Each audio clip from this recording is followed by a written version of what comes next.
Okay, so my name is Joe Esquivel. I am with U.S. Equities Initiative, Private Member Association, and the purpose of today's webinar is we have a number of different members with all different areas of knowledge. So what we're going to do is we are going to start with the basics today. We're going to go all the way back to the beginning so as to give everyone a clear understanding. So with that, we're going to get started. First off, our disclaimer. Legal information is not the same as legal advice. This site provides entertainment, educational information about law, designed to help users safely cope with their own legal needs. But legal educational information is not the same as legal advice. This application of law varies with an individual's specific circumstances. The laws of every state are in constant change, and although we go to great lengths to make sure that our information is accurate and useful, we recommend that you consult with a lawyer if you want professional assurance that our information and your interpretation of it is appropriate to your particular situation. Again, my name is Joe Esquivel. I am not a lawyer. This is not legal advice. So, with that, we're going to get started. Many times you hear Carpenter v. Logan. That is where it started. We have lawyers that attest to this. We have judges. We have members. So I decided we're going to go back to Carpenter v. Logan. Now, Carpenter v. Logan, it goes back to December 1872. Now, this went all the way to SCOTUS, which is the Supreme Court. Now, one of the things to note is that in 1872,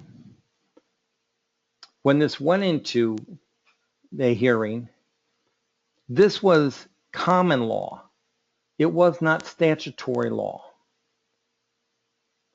I'm going through the highlights, and as we're going to see, this is what is brought up all the time. It was in regards to a promissory note and a mortgage. And there was also a bag of grain involved as well. But what had happened was the final ruling said the note and the mortgage are inseparable. The former as essential, the latter as an incident. An assignment of the note carries the mortgage with it, while an assignment of the latter alone is a nullity. So what they were saying is that if you have an assignment of the note, the mortgage automatically goes with it. But if you just have an assignment of mortgage, it doesn't carry any weight alone. Now, the interesting thing to understand is that this came into play before we had the Negotiables Instrument Act of 1881. So while this is cited again and again and again, the mortgage follows the note, the mortgage follows the note. This was common law. This was not statutory law. All right, if we go into the Negotiables Act of 1881, all right, it was set up for transactions relating to commerce. So even in 1881, it says the main object of the Negotiable Instrument Act is to legalize a system by which instruments contemplated by it could pass from hand to hand by negotiation like any other goods. The purpose of the act was to present an orderly and authoritative statement of leading rules of law relating to the negotiable instruments. To achieve the objective of the act, the legislature thought it proper to make the provision in the act for conferring certain privileges to the mercantile instruments contemplated under it, and to provide special procedure in case the obligation under the instrument was not discharged. So even in 1881, again, that is when this Negotiable Instrument Act started. However, the Carpenter v. Logan case was before this. So in the Negotiable Instrument Act, they talked about the promissory note. The promissory note is an instrument in writing, not being a bank note or a currency note, containing unconditional undertaking signed by the maker to pay a certain sum of money to or to the order of a certain person or to bear, it says the bearer of the instrument. So we had statutory law, 1881. This is when the negotiable instrument started. All right, now, when we go through here again, I can have a copy of this if anybody wants to go through all 64 slides. So this is when we started getting statutory law in effect. They actually sat down, legislature was passed. Now, if we go to,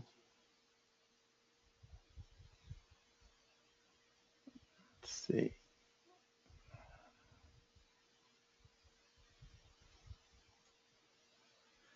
the history of securitization, if we start out, okay, we had common law, 1872.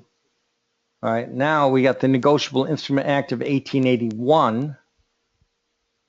All right, then after that, all right, we had a lot of things come into play. All right, now while the whole world was having an economic meltdown, all right, for the United States, our Great Depression was from 1929 to 1939. However, the interesting thing for us was we had what we call Black Thursday.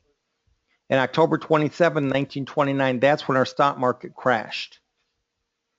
Now, shortly after that is when Franklin Delano Roosevelt came into office, and he started legislation for a number of acts and a number of statutes and doctrines to help the investors. Because what had happened was that all of the investors had lost all of their money. They had no protection. The Glass-Steagall Act of 1933, that was referred to the Banking Act of 1933. Now that, all right, that is the act which made the banks liable. They could only loan out so much money. They had to carry a certain amount in deposits. They placed restrictions on what the banks could do and what the banks could not do pertaining to lending money out.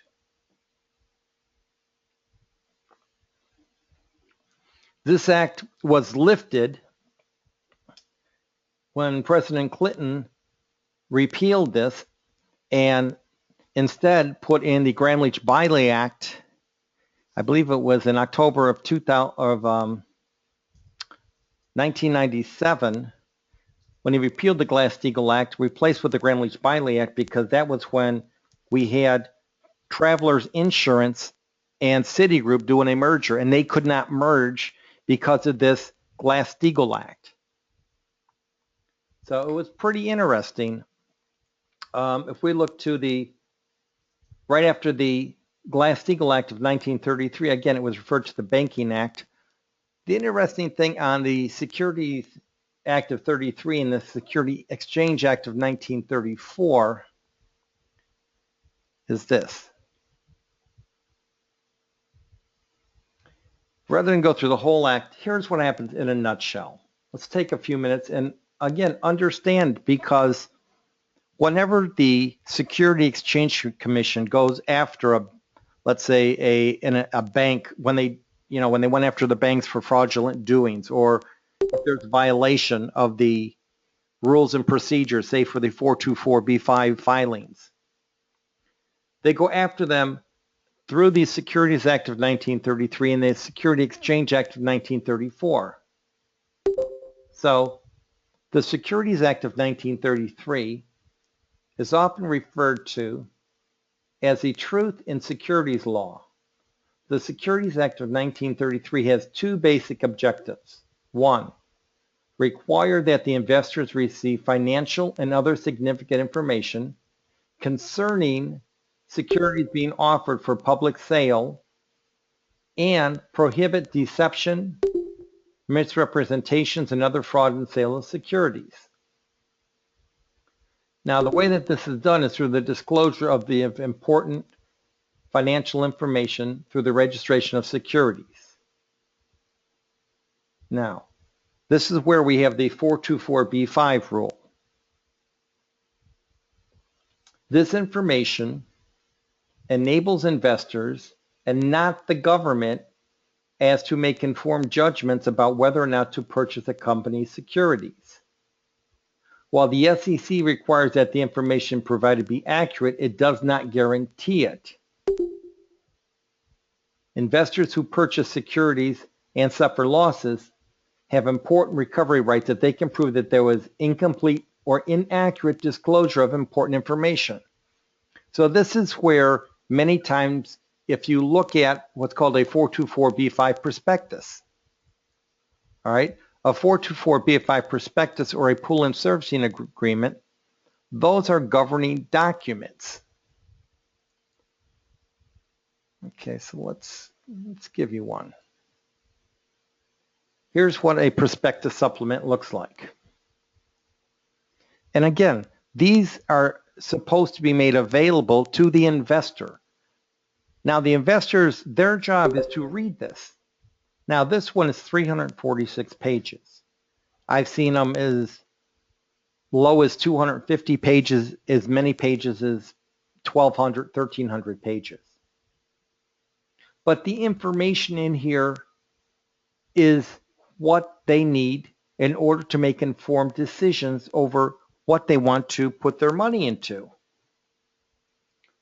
So it talks about the parties that are in here.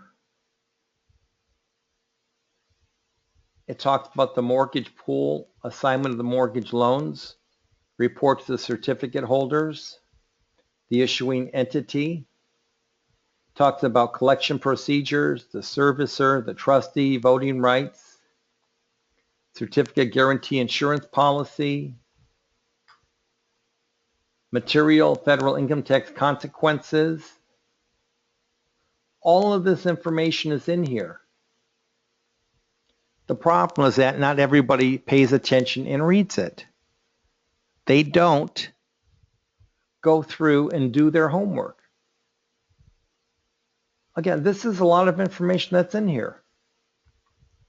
We use a lot of this information as well as the information in the pooling and servicing agreement. It's telling who the parties are. It says who the trustee is. The closing date, on or about February 28th. The cutoff date, February 1st. So if one were to go through and take the time and read it, all right, it tells about the different groups in here, loan groups 1, 2, and 3. It tells the percentage of the loans that are in there.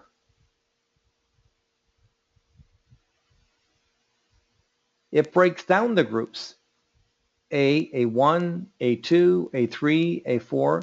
And then if you look here, it tells you, what about, this is a senior fixed pass-through.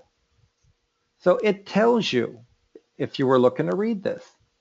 So depending on your rate of loss that you're willing to lose, you would make your determination as to how to invest. It pays from the top down, meaning the seniors get paid first, then the juniors, then the mezzanine, then the junk, and all the garbage at the bottom. So it tells again, it says senior fixed pass-through, amount interest only. It's exchangeable. So again, it just depends on what you're looking for. So this is every single tranche that is in there. So these are all seniors, but it goes into here. Class 3B, subordinate, fixed pass-through. It tells the rating, not rated. Initial rated, AAA. Initial rated, AA. Initial rated, A. So they're supposed to rate these according to the loans that are in there. But as we all well know, many of these ratings are not correct. But all the information that you could possibly hope to glean are in here. Again, they just need to go through, they need to understand it, they need to read it. Okay, so let's go back. Okay, so we got the Security Exchange Act of 1934. All right. Now, so in talking about the Security Exchange Act of 1934, it's contrasted with the Securities Act of 1933, which regulates original issues. All right. The Security Exchange Act of 1934 regulates the secondary trading, the trading of those securities between persons that are often unrelated to the issuer, frequently through brokers or dealers. Trillions of dollars are made and lost each year in trading in the secondary market. So this is where they trade, they sell, all right? This is what they're talking about. The Security Exchange Act of 34 regulates the secondary trading, all right? The initial act is 1933. That relates to the 424b5 rule. Okay, now, again, all of these weren't acted by FDR, Franklin Delano Roosevelt. He also served as president for 4 terms. All right. Shortly after that happened, the Federal National Mortgage Association was chartered by Congress. Now, Federal National Mortgage Association, better known as Fannie Mae, is federally chartered and privately owned corporation. Okay, now while it exists under Federal National Mortgage Association charter, all right, originally it was an agency set up through the United States government to provide liquidity to the mortgage market. But it was transformed into a stockholder-owned and privately managed and privately owned, okay, when it retired all of the government-held stock that it held, and they did that in 1968. Now, while Congress still continues to provide the charter under which the company operates, there is no financial backing. But it's this government connection that allows the company to operate under the guise of being federally backed. Thus, it gives the borrowers and lenders an added like security. But again, it's just a facade. It's an illusion. So even though it was chartered by Congress, all right, it's a publicly traded company. All right, their main goal is to create profits for the stockholders. Okay, fast forward. We have the creation of other players in the secondary market. Now, 1968, we had Government National Mortgage Association, or Ginnie Mae. They were the second GSE that was created. Now, the main difference between Ginnie Mae, Government National Mortgage Association, and Fannie Mae and Freddie Mac lies in that the government does back Ginnie Mae. While the backing is only perceived in Fannie Mae, okay, it is real in the case of Ginnie Mae.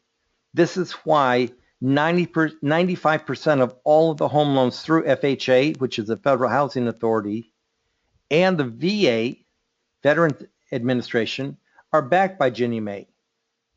Any veteran that is getting a loan, he's probably going to go through FHA or the VA.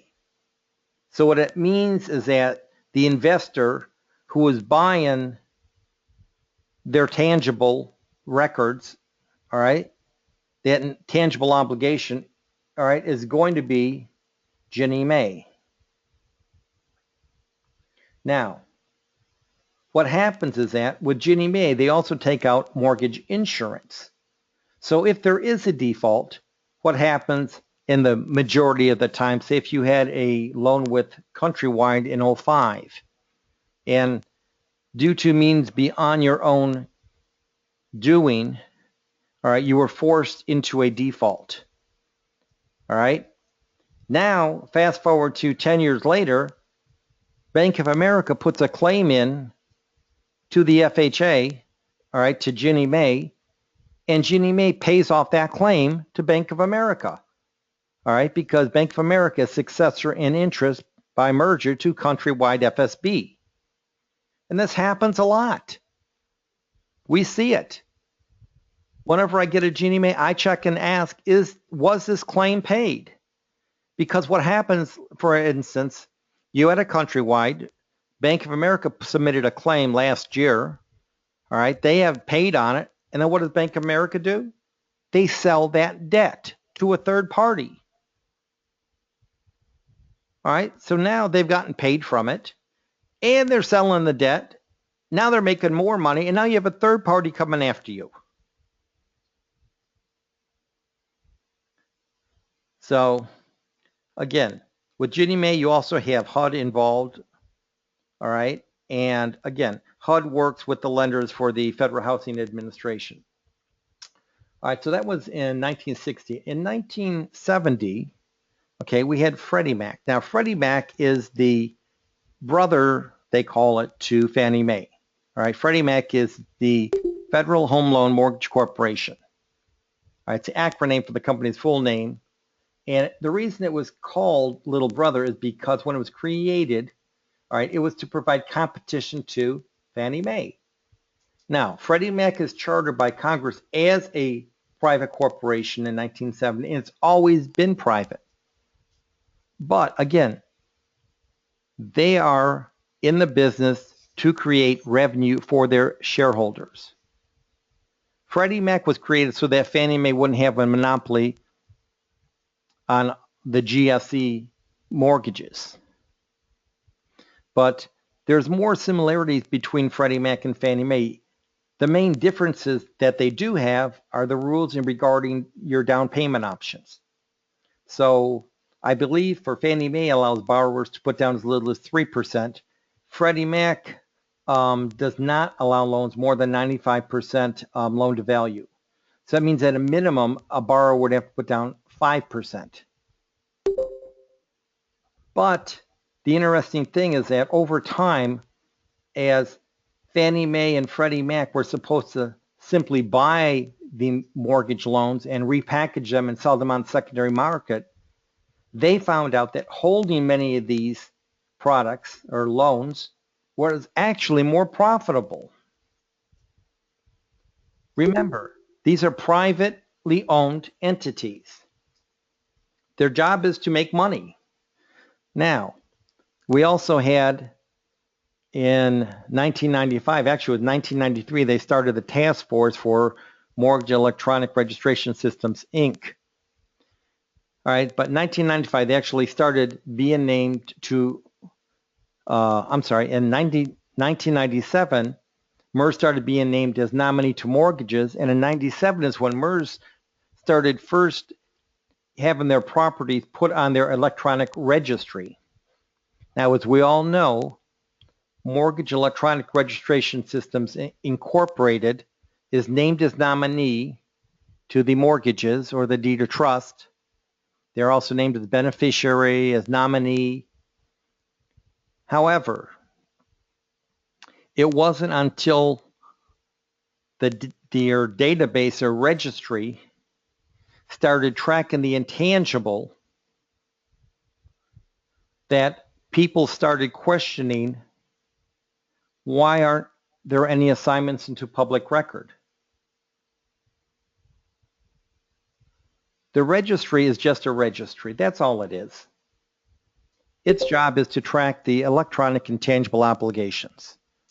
Those are the transferable records. Those are the e-mortgages, the e-notes. Those are electronic documents that are created electronically, stored electronically, transferred electronically. They're not your tangible documents. So when MERS came along, it changed the playing field. But what had also happened was in 1999, when they passed it's called Uniform Electronic Transactions Act of 1999, better known as UETA, all right, for UETA, it was quite interesting because for UETA, there was some things that were taking place that they weren't letting you know on. Okay, so when you looked at UETA, okay, here's what UETA says. Now, they created the registry to track electronic records. Okay, so that's what the Uniformed Electronic Transaction Act was doing. However, within 15 USC-96-1-7003, it states accepted requirements. So the accepted requirements for this act, all right, being UETA, state the provisions of section 7001 of this title shall not apply to a contract or other record to the extent it is governed by 3. The Uniform Commercial Code, as in effect in any state, other than in sections 1-107, 1-206, Articles 2 and Articles 2A.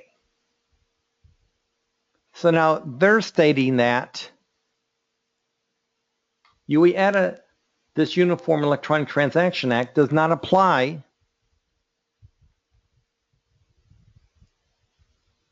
if you're covered on the Uniform Commercial Code. Now, the Uniform Commercial Code, all right, Uniform Commercial Code came into effect in 1961. Now, as over the years, all of the 50 states have codified versions of the Uniform Commercial Code, all right, and they're all very similar. Now, the only state that has a different version of the Uniform Commercial Code today than all the other states is the state of New York. Now, state of New York still uses a codified version of the 1961 Uniform Commercial Code. All of the other ones are updated, and they update on a regular basis. So if I look at, say, UCC 3203, subsection D as in dog, all right, and then I go to, say, Illinois, all right, under Article 3, 203, subsection 3, or subsection D as in dog, all right, the verbiage is going to be very much the same, if not identical. All right, so all of the states are all in line with the verbiage that's going on. So again, when we go to this UETA Act, we find that it does not apply if this document is governed by the Uniform Commercial Code. Well, your promissory note is governed under Article 3. So if your note is governed under Article 3, then UETA would not apply to your note. If it does not apply to your note, all right, because they're trying to get this electronic record to act as if it were a tangible document. But in effect, there are no laws relating to electronic documents that are created electronically, stored electronically, transferred electronically. Everything pertaining to the Uniform Commercial Code pertains to tangible.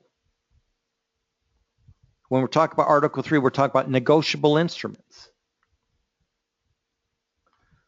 Interesting thing to look at is IRS Publication 938. Now, we have the 424B5 rule from the 1933 Securities Exchange Act of 1933. But when we look at the IRS Publication 938, what that is that gets a little bit of bite as well as the Rule 424B5. When we look at this document is put out by IRS.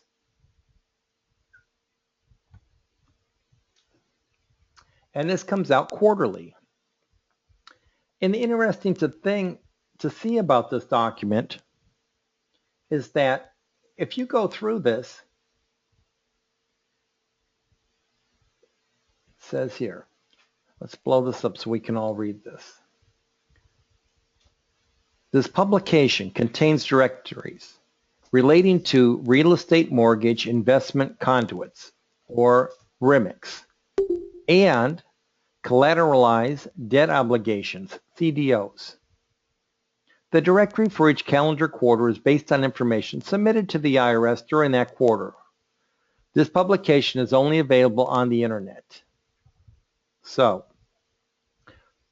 that tells every time there is a trust that is created, all right, the information must be published.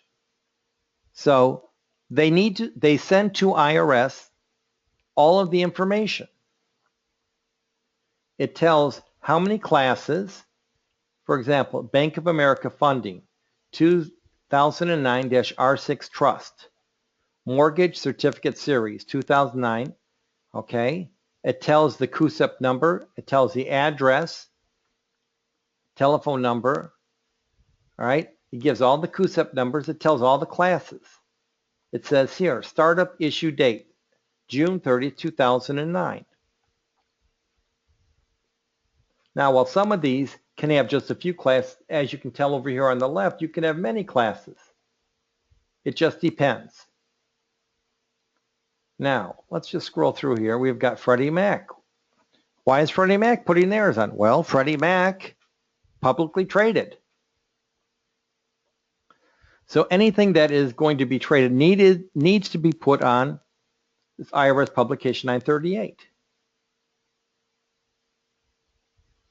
So again, depending on how many are getting, we've got Ginnie Mae in here. Ginnie Mae Platinum. We have Morgan Stanley. Again, they all have the same information. So they're telling you what day is this startup day happening. All right. Now this is really important. And the reason important is this. Okay.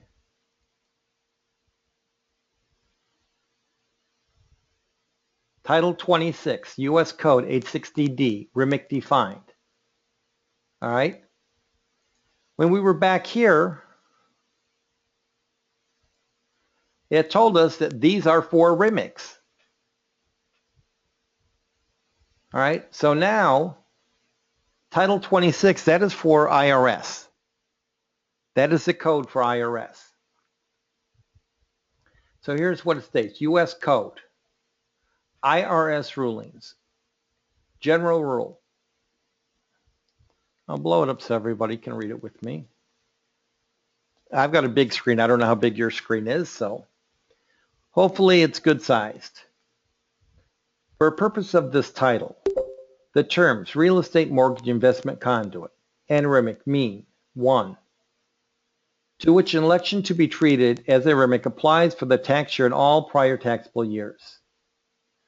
2. All the interests which are regular interest or residual interest. 3. Which has one and only one class of residual interest. And all distributions, if any, with respect to such interests are pro rata. 4. As of the close of the third month, beginning after the startup day and at all times thereafter, substantially all of the assets which consist of qualified mortgages and permitted investments. Now, what this is saying is that all of the assets for these trusts need to be in here by 3 months after this date, 5/30/08, 6/27/08, 3/18/08. So if you get an analysis from me, all right, from U.S. Equity Initiative, and it says, all right, here's the closing date. They did an assignment 10 years after the closing of the trust. Well, that's a prohibited transaction. You can't do it. You violated the REMIC status of the trust. And yet, IRS is doing nothing. So, you're either lying to the courts, saying that you put everything into the trust June 1st, 2014, or you're lying to IRS. What is it? Are you lying to the courts? Are you lying to IRS? We know you're lying to the homeowner. So this is something, again, once you understand, I've gone through numerous IRS publications. You can download them on the internet. That's what we do. Again, all the trusts are in here. You just go in there, again, every quarter. This one, there's only 18 pages. I've seen them with 30 pages, with 40 pages. In 2007, 2006, 2005, at the peak when everything was happening and was hell in a handbasket. Some of these publications be 50 pages long. It just depends. So again, it's pretty interesting, that you need to understand, what was happening, with UIETA. All right, UIETA said, well, we don't apply if you're governed by Uniform Commercial Code. Well, the note is governed by Uniform Commercial Code, so UIETA doesn't apply because it's a tangible document. And when we go to Title 26, all right, Title 26 says, hey, all the assets need to be in there. If you're a RIMIC and your startup date is 05 or whatever date it is, okay, it needs to be in there by the time that it says here. It's telling what has to be in. So I'm not making these rules up. It's stating, right? They're telling IRS, okay, this is our startup date. All right. And when we go into let's do this. Let's go to,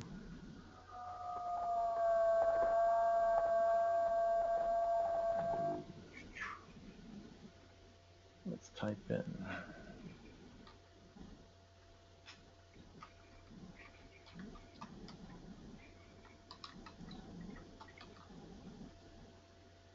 Okay.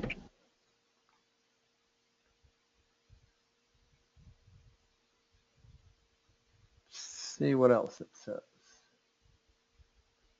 Modifications.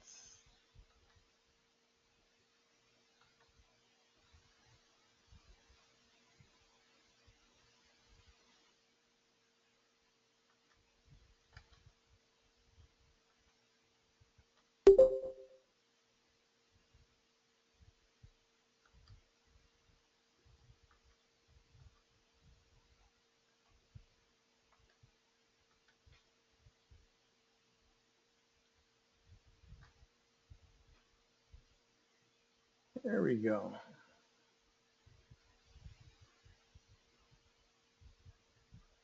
If RIMIC election is made with respect to trust fund, okay, they're telling them what they have to do.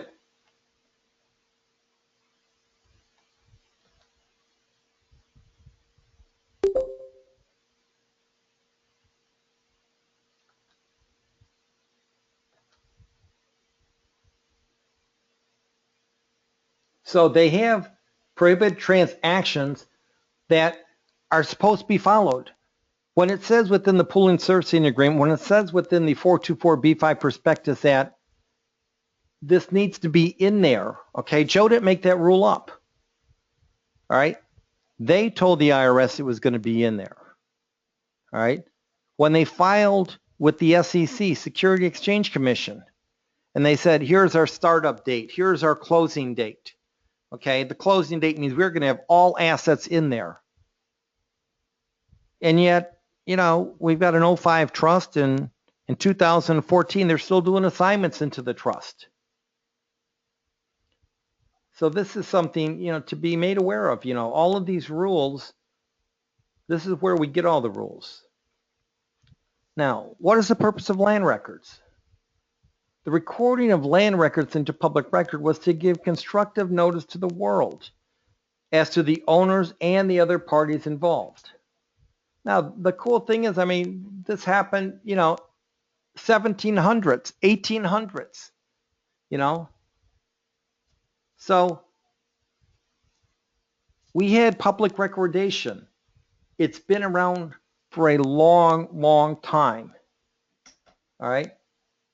The whole purpose was to show, for tax purposes, who is the true owner, who's paying it. So this isn't something that they just decided to do, 10 years ago, 20 years ago. Public records have been around as long as our country has been around. And electronic registries such as Mortgage Electronic Registration Systems, Inc., all right, that's not giving constructive notice to the world. That's a private membership. Only private members have access to that registry. I mean, you could probably go into RICO with it. I'm just saying, again, I'm not sure on that, but it'd be something interesting to look at. When you file something into public record, it's indexed, filed, recorded. It gives notice to the world. If you have somebody work on your house and you don't pay them, what do? They go file a mechanics lien. What was the purpose of the mechanics lien? To represent work that was done on your house.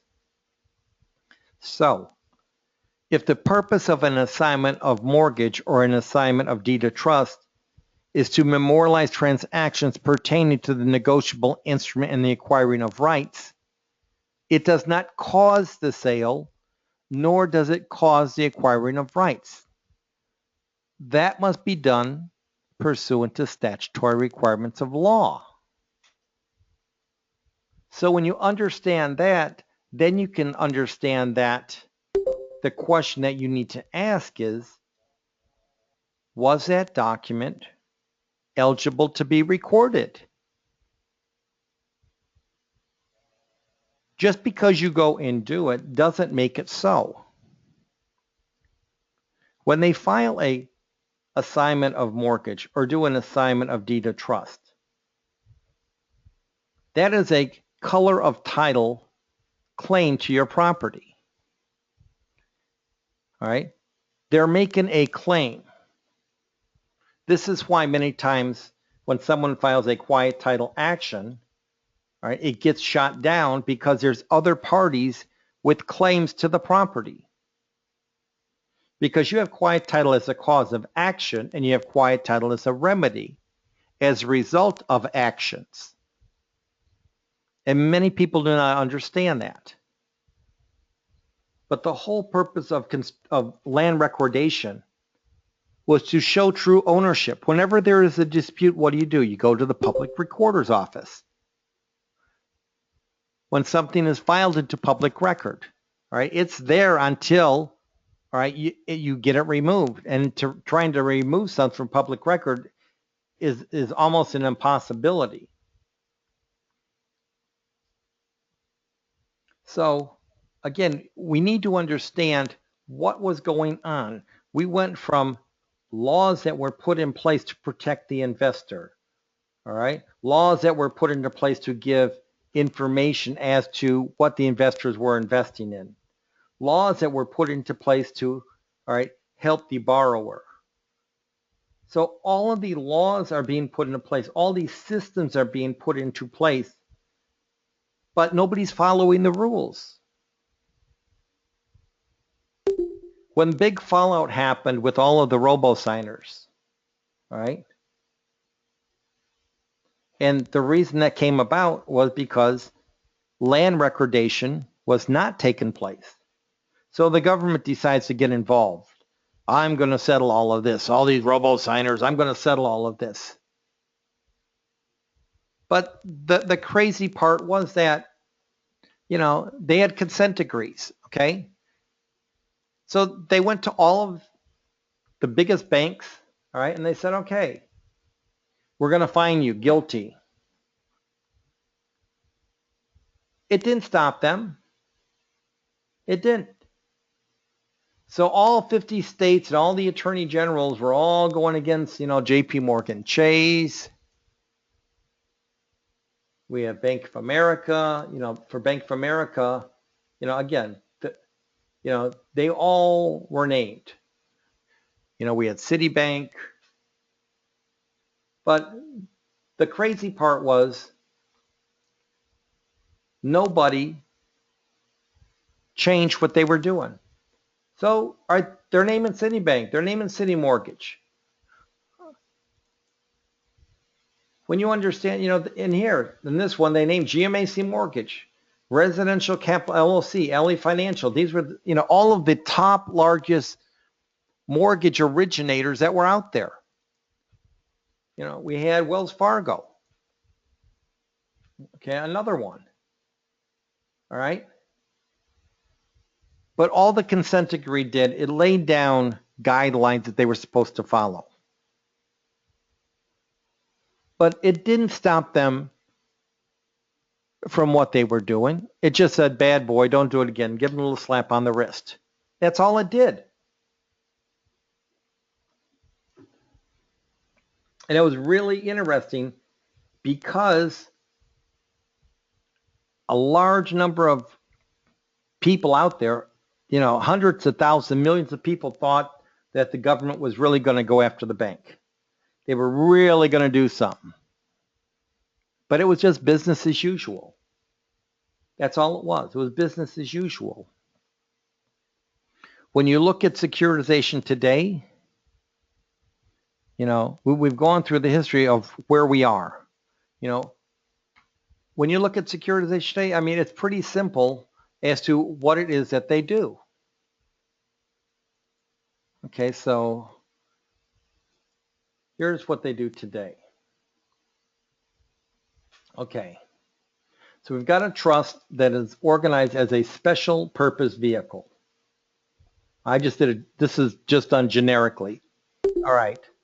And it's a qualified special purpose entity, and it receives special tax treatment. Again, remember we talked about IRS Publication 938. All right. Special tax treatment, all right, where they're going to get, all right, REMICs. All right. Again. So when you look at it, it says, the special purpose vehicle is organized by the securitizer so the assets of the SPV are shielded from the creditors and the parties who manage the trust. The shielding is described as making the assets bankruptcy remote. This is why you hear again and again that there must be a minimum of 2 arm's length transactions. All right? That's why they want to make it bankruptcy remote. The funny part is if you ever read a pool and servicing agreement, everyone that I've read, it states, the sponsor shall own no assets. The depositor shall own no assets. Wait a minute. If you don't own anything, how did you do this? If this was supposed to go from the sponsor, seller, depositor, trustee, you have all these transactions that are supposed to take place, but yet it says sponsor can own no assets. Depositor can own no assets. How did they do that? They did that through credit default swaps. To avoid double taxation of the trust and the certificate holders, and to obtain a single event tax treatment from the Internal Revenue Service, mortgages are held in real estate mortgage investment conduits, REMICs. To qualify for this single taxable event, all interest in the mortgage is supposed to be transferred forward to the certificate holders, meaning that all of the parties that are doing the selling and the buying from A to B, B to C, C to D, etc., they don't pay any taxes. They're just reaping profits.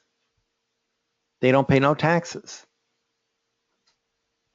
So if you and I had a business and we sold it from one business to another, and then from another business to another, we could own every single business, but every time that we did a sale, we'd have to pay taxes.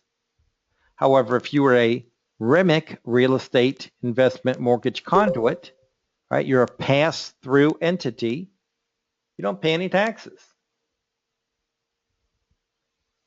The principal advantage of forming REMICs for the sale of mortgage-backed securities is that REMICs are treated as pass-through vehicles for the purpose of helping avoid double taxation. So the only person paying the taxes are the investors, who are pension funds, firemen, pensions, police, unions. They pay the taxes. The qualified special purpose entity issues securities that are backed by cash flows generated from the transferred assets to investors in order to pay for loans along with a certain return. Now, let's back up. If you watch what I said, it said backed by cash flows, backed by payment streams that are created by a third party, namely an account debtor, pursuant to 9102C, which is a party that is not the homeowner. Now it says if the special purpose entity or the assets transferred qualify as a RIMIC, then any income of the qualified special purpose entity is passed through and taxable to the holders of the RIMIC regular interest and residual interest. So, did they lie to IRS? Did they lie to the certificate holders? Are they lying to the courts? Somebody's getting lied to. Because if you're doing these transactions after the start date, after the closing date, we need to find out who's lying to who.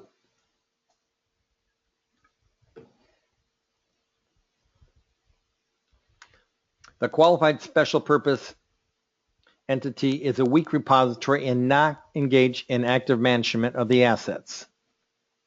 For this purpose, a servicing agent is appointed. Moreover, all legal and equitable interests in the mortgages are required by the RIMIC to be passed through to the certificate holders. Again, what is required and what happens are two different things.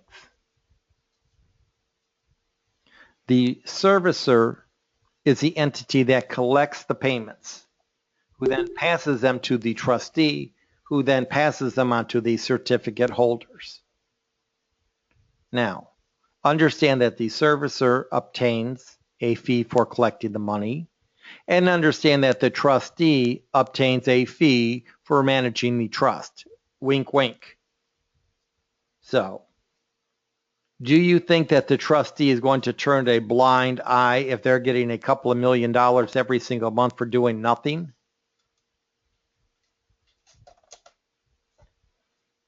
You know, yes, there is a certain fiduciary duty that is required. Whether or not it takes place, can't tell you. If a trust or servicer or trustee acting on behalf of the trust were found to have violated these strict guidelines, then the taxable status of the RIMIC can be revoked, which we've talked about, which would be the equivalent of financial Armageddon for the trust and its investors. Understand, when a trust is set up, it tells how much money is in there. If we look at this prospectus, this tells the value of it, $583 million. That's $500 million. 583,156,580. That's approximate. $583 million. Now, if the assets were not in there, then that would change the amount and the value of the trust. That's why it's so important that the assets be in there, because the returns are being paid on based on this dollar amount we have up here. So based on this dollar amount, all right, is what the investors are counting a return on their money. So if the assets were never in there, all right, there's going to be a lower rate of return. But again, this is something to look at. What they're saying was to happen, what actually happened are two different things. So again, it's, you know, I can't stress enough, we push the envelope as to what was to happen, what did happen, and what did not happen pursuant to statutory requirements of law. The law says this: did you do it, yes or no? When we look at your documents and it didn't happen, we tell you if it didn't happen. I'd tell you if it did happen. The certificate holders are in no sense holders of the note, have no legal or beneficial interest in the note. The certificate holders do not each hold undivided fractional interest in a note, which together totals 100%. The certificate holders are not the assignees of one or more specific installment payments made pursuant to the note. For the certificate holder, there is no note. It's just a certificate. That's what they're getting paid on. Now, they tell the certificate holders, yes, these are mortgage-backed securities. RMBS, residential mortgage-backed security. It's not backed by a security instrument. Understand, the purpose of the tangible promissory note is to evidence the debt. The purpose of the security instrument is an alternate means of collection. It is personal property. That attaches to the obligation evidenced by the paper tangible. When they sell that paper tangible, all right, they've ripped it out of the tangible. They've sold it as a transferable record under Article 8. Your note is now less than full value. Your note is left with less an obligation for the security instrument to attach itself to. So by operation of law, your security instrument is now an unsecured instrument.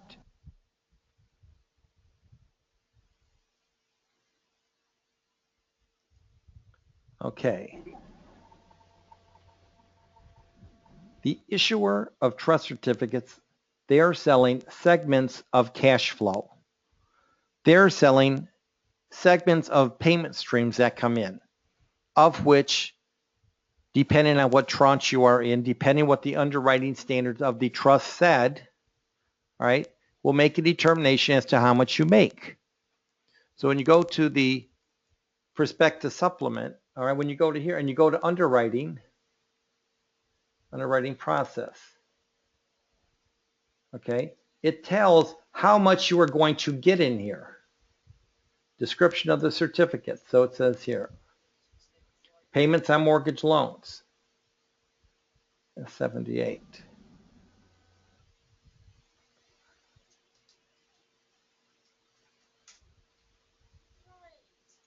Okay, so it's telling you how much you're going to get. It breaks down who is going to get what, how much. So when you read this, you need to understand, you need to read every single page. If you're an investor and you're looking, okay, it says initial beneficial ownership interest, Class M, Class B1, Class B2, Class B3. All right? So when you understand, all right, again, it's telling you what they're going to pay, how much.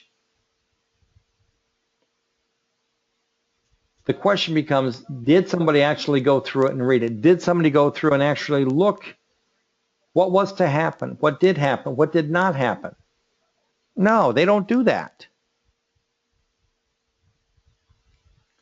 That's why I said the issuer of those certificates, they're selling segments. That's what they're selling. That's it. No more, no less. Okay, so again, the transactions that are taking place, basically you're having the lender, sponsor, seller, depositor. Again, it just depends on what type of trust you're in, on your specific loan guidelines. You may or may not have a depositor. You may or may not have a sponsor. It just depends on your particular situation. They're all different. With Washington Mutual, a lot of the trust, if you actually read the prospectus supplements, it said within the guidelines of the prospectus that there were to be no assignments, there were to be no endorsements, and that a third party may be the owner of the certificate. When Washington Mutual went under, they knew years in advance what was happening. They knew they were selling junk loans, all right? They knew they were selling arms, all right? They were losing money but they were making more than they were losing, so they kept going. When you looked at those arms, all right, and it looked like a teaser rate, all right, but when you look at the yield spread on the back, that's where they were making money. Now it says here, the mortgage portfolio is conveyed from the issuer to the collateral pool, which is organized as a qualifying special purpose entity. What makes the entity qualified is a strict adherence to a set of rules. Again, they're talking about strict adherence to the rules. That's what's supposed to take place. Among other things, these rules make the qualifying special purpose entity a passive entity which has no legal or equitable title to the mortgages in the mortgage portfolio, and the rules restrict the modification of the mortgages in the portfolio. There is specific verbiage within the 424B5 prospectus as to what it can or cannot do pursuant to modification. So depending upon what the trust says, some trusts say, yes, you can do a modification. Other trusts say that the servicer must buy it from the trust, do the modification, and then sell it to the trust. But you need to read the documentation. It says, as a result, the qualified special purpose entity is not taxed on the earnings paid to it by the mortgage debtors. These earnings only flow through the qualified special purpose entity to the investors. Only the investors are taxed. Again, it is the investors that are paying all the taxes. The sponsor, the seller, they're not paying anything. The depositor, they don't pay any taxes. The qualifying special purpose entity transfers the mortgage portfolio to a custodian who acts as the bailey of the assets. The custodian is a mere depository for safekeeping of mortgages. Again, remember, the majority of the time, the documents that they are transferring back and forth are transferable records. Created electronically, stored electronically, transferred electronically. Everything is done electronically. It's all done through the registry. MERS cannot track the paper tangible note, period. MERS cannot track anything unless it is electronic and pertains to the data of the transferable records. Investors invest in different classes of securities. Each class is called a tranche. Each tranche is ranked by order of preference in receipt of payment, and the segment of cash flow to be received resembles a bond. It's not a bond, it's a certificate. Okay, so basically you have a senior, you've got mezzanine, you have unrated. It just depends on your specific situation for your trust. I've seen trusts that pay very high. I've seen trusts that pay very low. And again, depending on the amount of risk of loss that the investor is willing to take would be the determination as to where their money was going to be. You know, if they had somebody that was conservative and says, well, I don't want to lose my money. I want a guaranteed, you know, so much for our, you know, our pension fund. You know, we want to, you know, invest for the next 30 years into this trust, and we want a set rate of return. Well, we want to invest in the senior tranches, you know, group one, all right, because group one gets paid first. Group two, group three get paid second and third. Now, when the tranches get paid off, they get paid off the opposite way. They get paid off from the bottom. I know there's a number of people on the webinar that have seen Bloomberg screenshots. And you have people that say, oh my God, Joe, my loans, it's been, you know, it's no longer in there. All right. The tranche is gone. They sold it. It no longer exists. I was in 15 out of 20 tranches for that group. I'm not in 5 of those tranches anymore. Those groups are gone. I guess I don't owe my loan. Well, understand, you know, if your asset is in any part of that trust, that group, all right? It's owned by the trust. But again, it's an asset. But it doesn't mean that your loan was paid off through a CDO or some other payment.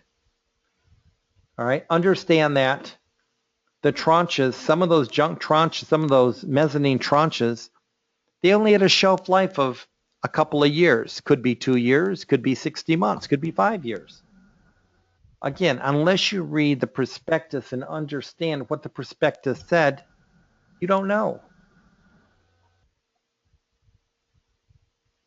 But today, they're still going through the same rigmarole that they have been doing for years and years.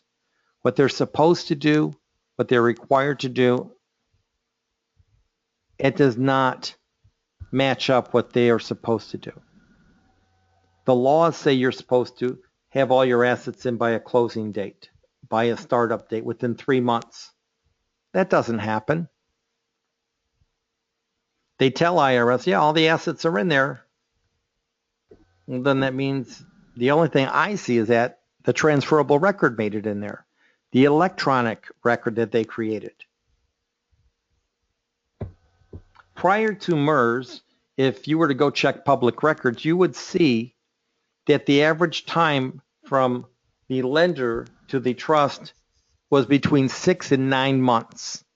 That's how long it took to go from the lender to the county recorder's office, where it's filed, index recorder, sent back to the lender. He would sell the note, the intangible obligation, release its interest in the note, do an assignment of mortgage, release its interest in the mortgage, send it to county recorder's office, filed, index recorded. They'd send it back.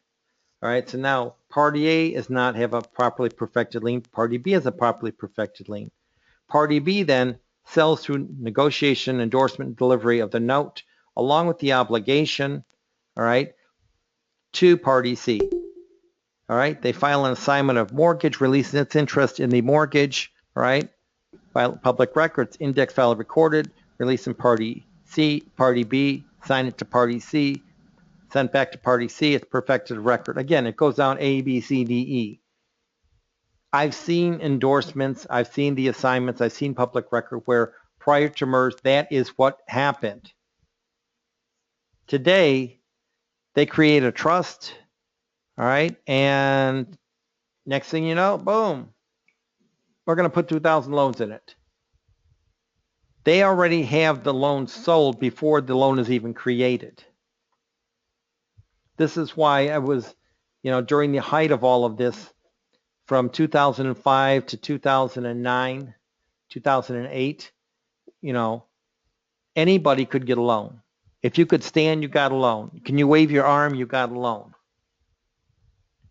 Many times with different companies, I'm not going to name names like Washington Mutual or any other ones, but the parties that were sitting across from the table thinking they were getting a loan and giving them the information, that was not the same information that was going on the loan sheets.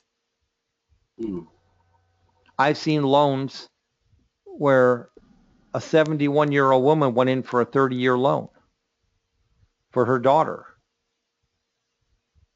And her LTV didn't qualify. But what had happened was that her assets, she had pensions from she had pensions from her ex-husband that had died.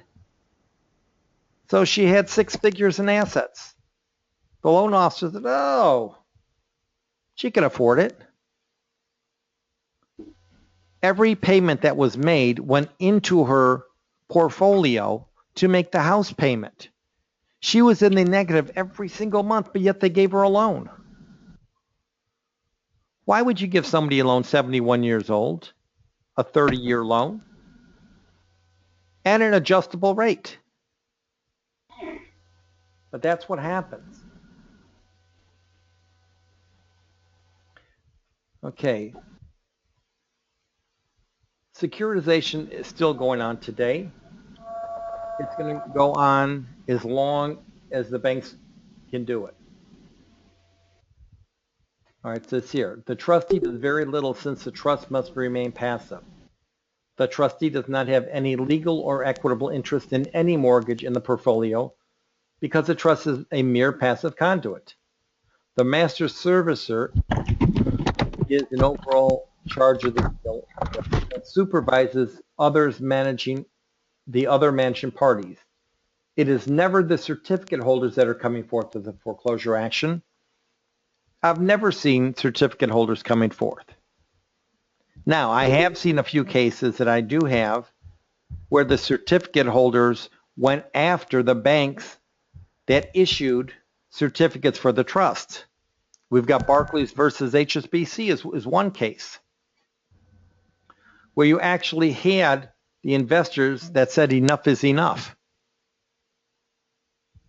because the investors were left holding the bag because these are not properly secured mortgages. These are not residential mortgage-backed securities. That is not what the trust is. In my opinion, it's like credit card debt. It's like student loan debt. It's unsecured. Occasionally it is done correctly, and I will say when I see it, I do let the parties know, hey, they did everything right. But 99 times out of 100, it is done inaccurately. It isn't done correctly. And that's why we need to look at all the documents. You need to look at the rules. You need to look at the laws. Because securitization is good if, it does work if you do it correctly. Again, since MERS came involved, it hasn't been done correctly, in my opinion. So, today, we've gone through just a basic overview of what we're talking about. If you have any questions that I can answer, I'm going to stop the recording here in a minute.